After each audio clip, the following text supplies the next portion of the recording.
Welcome everyone to day 13 of parenting through the coronavirus pandemic.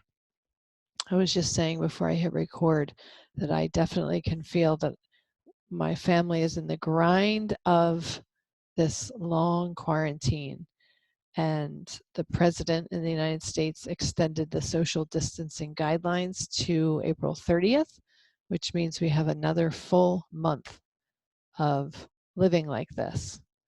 And I think we had the opportunity to make some good things come of this. And we also have the challenge of getting through it in one piece. And I think part of what we need to do is to have the routine and the structure. Try to go to bed and wake up at the close to the same time every day. I know mine is shifting later. I'm going to bed an hour later, getting up an hour later, which is okay. But I'm trying not to let it get to 2 hours later. So I'm starting to get, lose some of my structure. I notice that I'm sensitive to the weather more than I ever was. When it's gray, I feel discouraged. When it's sunny, I feel like I've got this. I can get through the pandemic. When I don't exercise, I feel irritable. I can go one day without exercise, like yesterday, I didn't have exercise and I don't feel irritable right now. But if I don't exercise today, I know tomorrow I'm going to be grouchy. I hadn't exercised, I think, in 2 or 3 days, maybe on Sunday. And Sunday, I felt like a bear inside. I was so grouchy and so irritable. Hello, Laura. Welcome. And so I know that exercise is really, really important.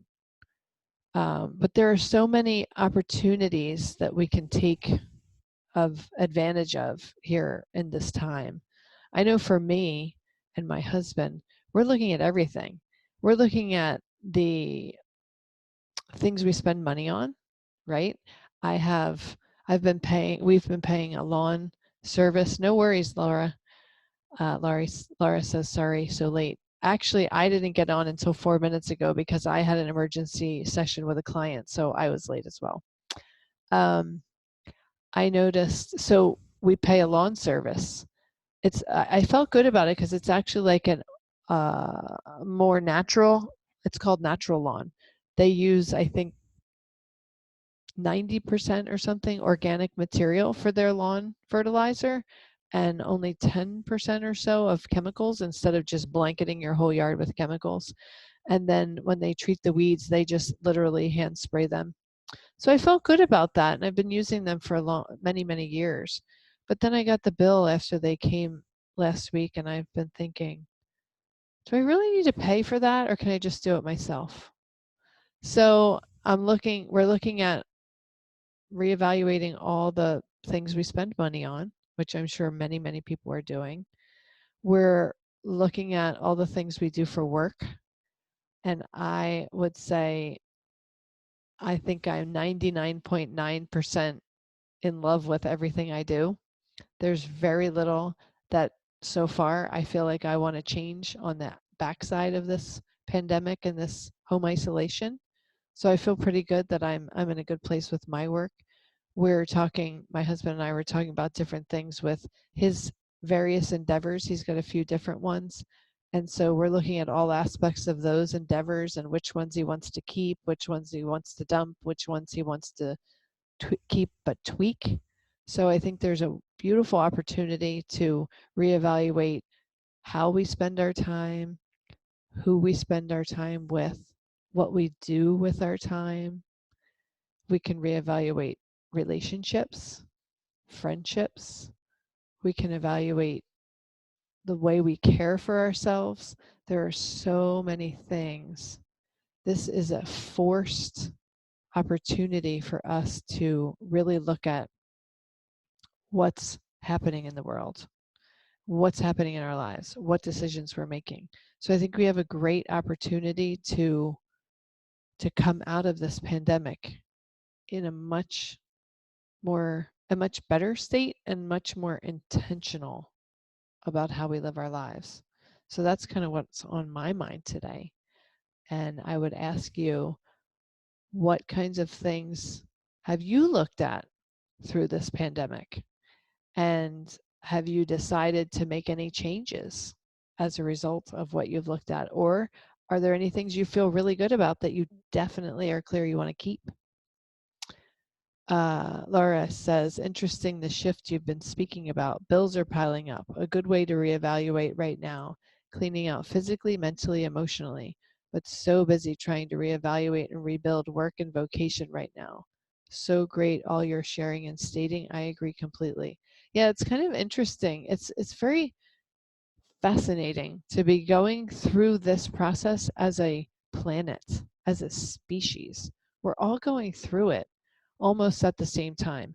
Yes, the pandemic started in China and then it kind of marched relentlessly around the world. And now it's here in the US or the North America.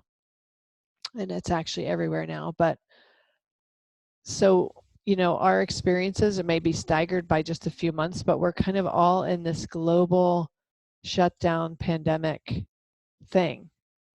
And we're all going through the emotions and the experience kind of at the same time. And it's really, I don't think we've ever had an experience like this. There was a bit of a sense of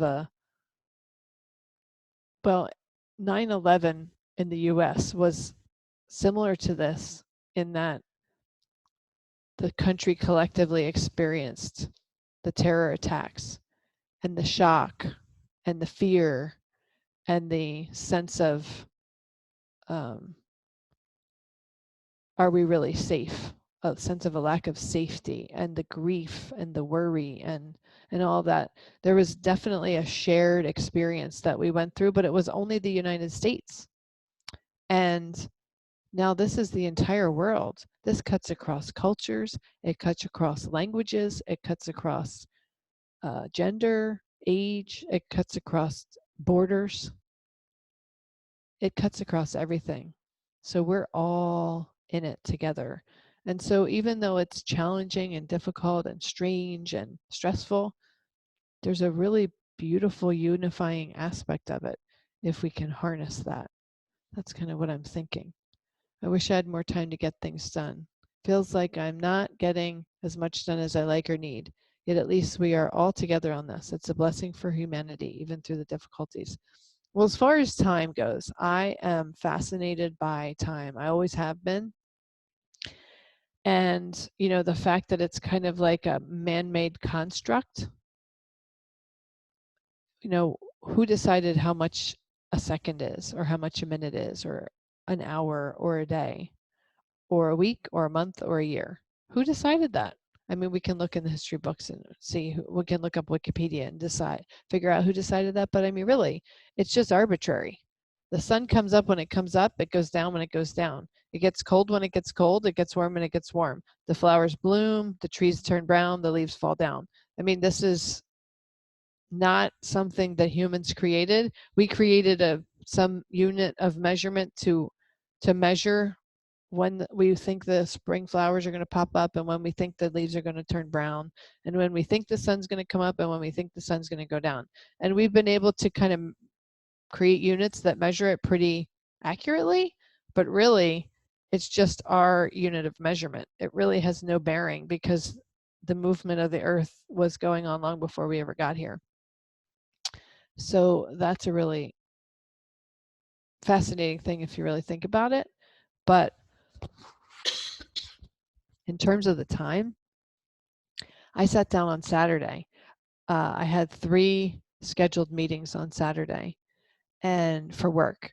And I thought, oh, I'll just get these out of the way, get a few things done, and then I'll be done. And then I'll have the rest of the day. And I sat down at 9:30 at my desk. And when I finally stood up, it was 4 p.m. And I said, oh my gosh, where did this day just go? How did I lose an entire weekend day? And it's already 4 and it's time to start making dinner. Where did it just go? And I'm finding that every day. Like, my schedule is different, but it feels busier in some ways. It's very strange. I don't know. So time is a weird thing. You say, Laura, you were in the US for 9/11. Borders were closed. I felt united then, and this is even bigger. Yep. Borders are closed and borders are open, right? Each country is kind of closing their borders to the outside world, but yet we're all unified as one world. So it's such a strange paradox if you think about it. It's very strange. But we're all in it together.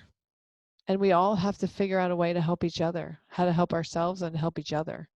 There's nothing that's been more unifying as far as I can ever remember in my 47 years on this planet.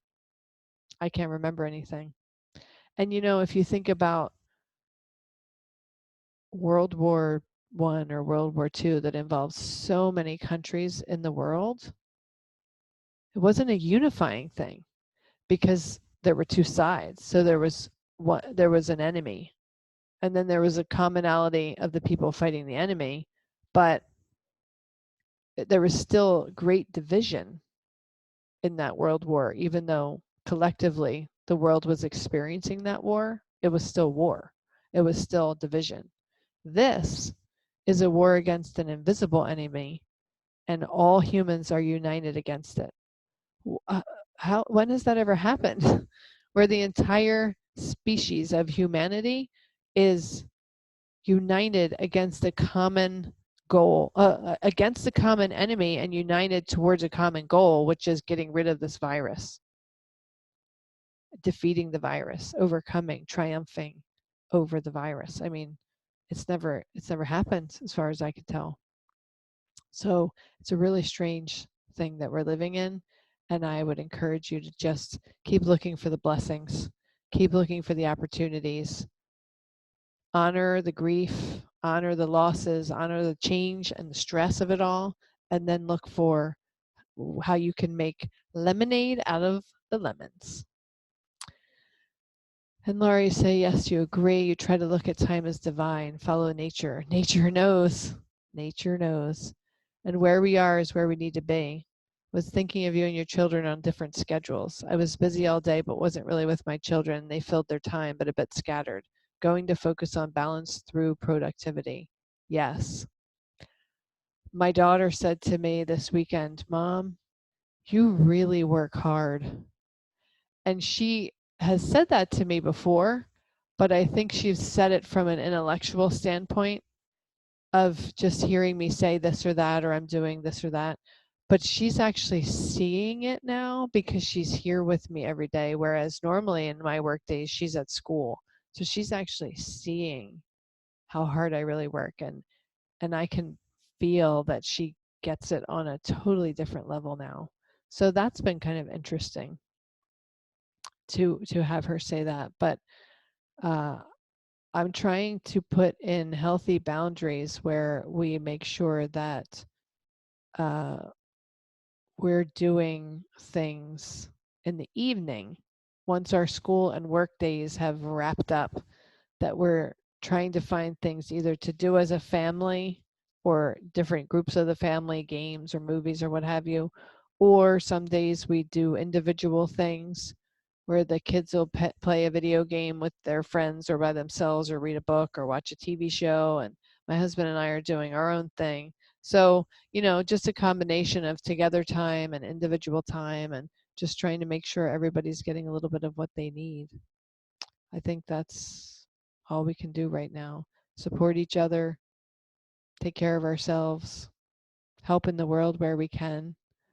I have joined the NYC COVID-19 support network as a volunteer mental health worker to help people on the front lines, which includes healthcare workers and grocery store clerks and people who are out there in their essential jobs helping to keep the rest of us afloat with healthcare and food and things like that that we need. So I'm really honored to be helping in that way.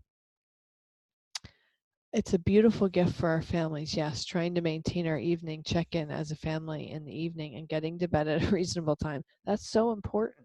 It's so easy to keep pushing your bedtime back later and later when you have less structure in the waking up part, but it's ultimately not helpful. We have to try to keep some structure in our lives during this strange, crazy time. Yes, and they're looking for mental health care providers in all different ways. So if you have any interest in maybe volunteering your time in any way, I think the lowest amount of time you can commit to is like 1 or 2 hours a week, up to 15 or 20 hours a week. So even just a little tiny bit if you want. If you go to my Facebook page, Erin Taylor, I think I've listed it there, but it's nyccovid19.org, I think is the website, but if you Google it, you'll figure it out. My cousin is an ICU nurse and nephew works in the grocery store. Well, my hat is off to both of them, and my gratitude and thanks are offered to both of them. They're both about as important as it gets right now. Food and healthcare. I don't think there's anything more important because those are our basic needs, right? So please offer them my sincere thanks and gratitude when you next speak to them. All right, I think that is pretty much what I wanted to share today. I'm going to go make myself some breakfast because I haven't had any yet. So talk about self-care. I mean, I have been doing intermittent fasting anyway, so I don't usually eat breakfast until about lunchtime. So it's not out of the ordinary for me. I've been doing it for about a year and I really love it, but it is definitely time for breakfast. So with that, I will wrap up and I will say, I hope, Laura, that you have a wonderful day and that you find some good opportunities for connection with your family and self-care for you, because we are in the marathon. We got to keep going. All right, that's it for today. See you tomorrow.